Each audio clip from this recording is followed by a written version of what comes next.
வணக்கம் நேயர்களே. ஆன்மீக தகவல்கள் என்கிற வரிசையில் கடவுள் எங்கே எல்லாம் இருக்கிறார் என்பதை பற்றி கொஞ்சம் பார்க்கலாமா? கடவுளை எங்கே எல்லாம் பார்க்கலாம், எங்கே எல்லாம் இருக்கிறார்? எல்லா இடத்திலேயும் இருக்கிறார் என்று பொதுவாக சொன்னாலும் கூட மாணிக்கவாசகர் என்கிற பெரிய மகான் தனித்தனியாக சொல்கிறாரே, அதையும் கொஞ்சம் பார்க்கலாம். பாரிடை ஐந்தாய் பறந்தாய் போற்றி, நீரிடை நான்காய் நிகழ்ந்தாய் போற்றி, தீயிடை மூன்றாய் திகழ்ந்தாய் போற்றி, வழியிடை இரண்டாய் மகிழ்ந்தாய் போற்றி, வெளியிடை ஒன்றாய் விளைந்தாய் போற்றி என்று பாடுகிறார் மாணிக்கவாசகர்.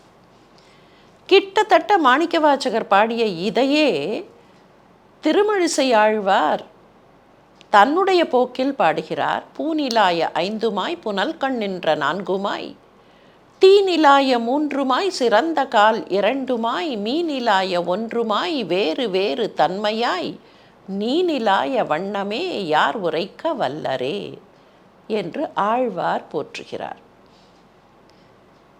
அப்படியானால் கடவுள் இந்த இடங்களிலே எல்லாம் இருக்கிறார், இந்த தன்மைகளிலே எல்லாம் இருக்கிறார் என்று இந்த இரண்டு மகான்களும் பட்டியல் போட்ட விதத்தில் நாமும் பட்டியல் போட்டுவிடலாம்.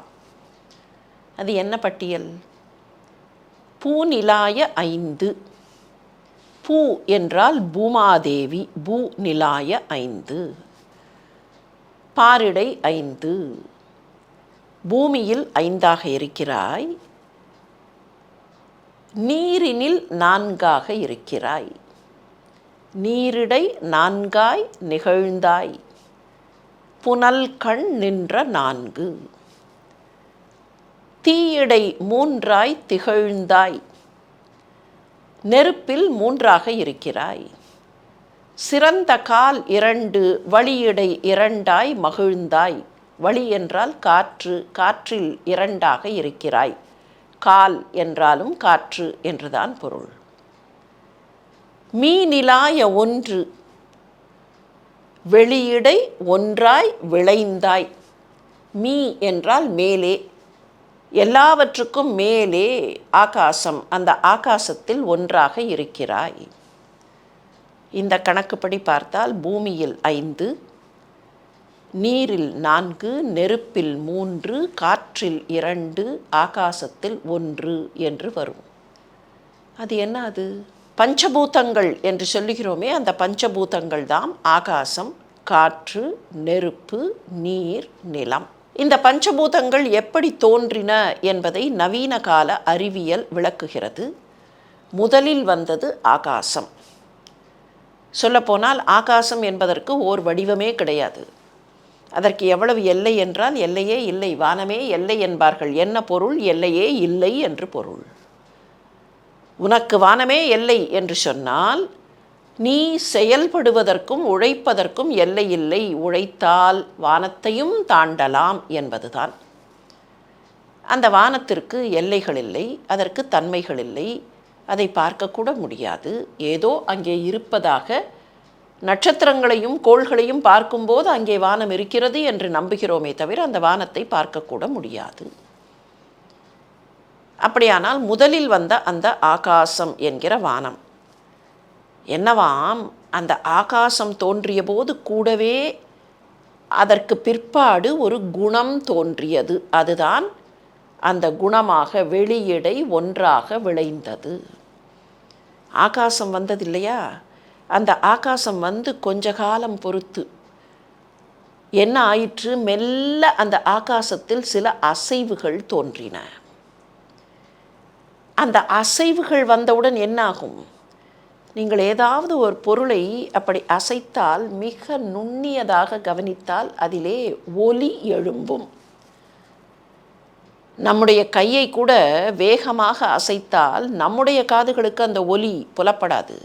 ஆனால் வேகமாக கையை அசைத்தால் அந்த ஒலி வௌவால் போன்ற உயிரினங்களால் புரிந்து கொள்ளப்பட முடியும். ஆக ஏதாவது ஒன்று வேகமாக அசைந்தால் ஒலி ஏற்படும். இப்போது ஆகாசத்தில் மெல்ல அசைவு ஏற்பட்டது, நாதம் தோன்றியது. இது ஆகாசத்தினுடைய குணம். ஆகாசத்திலே இருந்து அடுத்தது இந்த அசைவு காரணமாக கொஞ்சம் கொஞ்சமாக இப்படி அசைய அசைய அசைய நீங்கள் கையை இப்படியே அசைத்து கொண்டே இருங்கள். காற்று வருகிறதா இல்லையா பாருங்கள். காற்றே இல்லாத இடத்தில் கூட ஒரு காகிதத்தை எடுத்து இப்படியே அசைத்து கொண்டே இருந்தால் கொஞ்சம் காற்று வருகிறதா இல்லையா? இந்த அசைவின் காரணமாக காற்று தோன்றியது.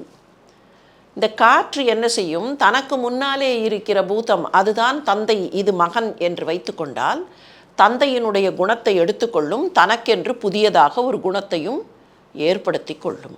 இப்போ காற்றுக்கு என்ன குணம்? அந்த ஆகாசத்தினுடைய ஒலி நாதம் என்கிற குணம். காற்றடித்தால் சலசல என்று சத்தம் கேட்கும். காற்றுக்கே இருக்கிற எக்ஸ்க்ளூசிவ் குணம் என்ன தெரியுமா? ஸ்பரிசம். காற்று தொடும், ஆகாசத்தை தொட முடியாது. காற்று நம்மை தொடும். நமக்கு காற்று எங்கே இருக்கிறது என்று தெரியாமல் தடுமாறினால் கூட காற்று நம்மை தொடும். உன்னை தொட்ட காற்று வந்து என்னை தொட்டதே என்று பாடுகிறார்களா இல்லையா? இப்போ காற்றுக்கு 2 குணங்கள். காற்று அப்படி சலசலத்து சலசலத்து உரசிக்கொண்ட போது என்ன ஆயிற்று? நெருப்பு தோன்றுகிறது. காற்று உரசிக்கொண்டே இருந்தால் வெப்பம், அந்த வெப்பத்திலே இருந்து நெருப்பு. இப்போ நெருப்பு என்ன செய்யும்? அந்த 2 குணங்களை எடுத்துக்கொள்ளும். நெருப்புக்கு ஒலி உண்டு, படபடா என்று எரியும். நெருப்பை தொட முடியும், அதற்கு ஸ்பர்சம் உண்டு. நெருப்புக்கு என்று இருக்கிற எக்ஸ்க்ளூசிவ் குணம் கண்ணுக்கு புலப்படுவது. சரி, நெருப்பு குளிர்ந்தால் நீராகும். நீருக்கு ஒலி உண்டு, ஷலஷலா என்று நதி ஓடும். நீரை தொட முடியும், நீரை கண்ணால் பார்க்க முடியும். நீருக்கு என்று இருக்கிற எக்ஸ்க்ளூசிவ் குணம் சுவை. சரி, நீர் இன்னமும் குளிர்ந்தால் நிலம் வந்தது. இப்போ நிலத்திற்கு ஒலி உண்டு, நிலத்திற்கு ஸ்பரிசம் உண்டு, நிலத்தை பார்க்க முடியும். நிலத்திற்கு சுவை, மண்ணுக்கு சுவை உண்டா இல்லையா? குழந்தைகளை கேட்டு பாருங்கள், சொல்லுவார்கள். அந்த நிலத்திற்கு என்று இருக்கிற தனி குணம் மனம், மண் வாசனை என்று சொல்லுகிறோமே, அந்த கந்தம். இப்படி இந்த பஞ்சபூதங்களிலேயும் ஒவ்வொரு குணமாக நிலத்தில் 5, நீரில் 4, நெருப்பில் 3, காற்றில் 2, ஆகாசத்தில் 1 என்று கடவுள் இருப்பதாக மாணிக்கவாசகரும் சொல்கிறார், திருமழிசை பிரானும் சொல்கிறார். இதை பார்க்கும்போது இன்னொன்று தோன்றுகிறது. என்ன தெரியுமா? ஒலி கேட்கிறோம், ஸ்பரிசம் உணர்கிறோம், கண்ணால் பார்க்கிறோம், நாவால் சுவைக்கிறோம், அதன் பின்னர் மண் வாசனையை நம்முடைய நாசியால் முகர்கிறோம். ஆக நம்முடைய புலன்கள் எல்லாமே தெய்வம் வசிக்கிற இடங்கள்.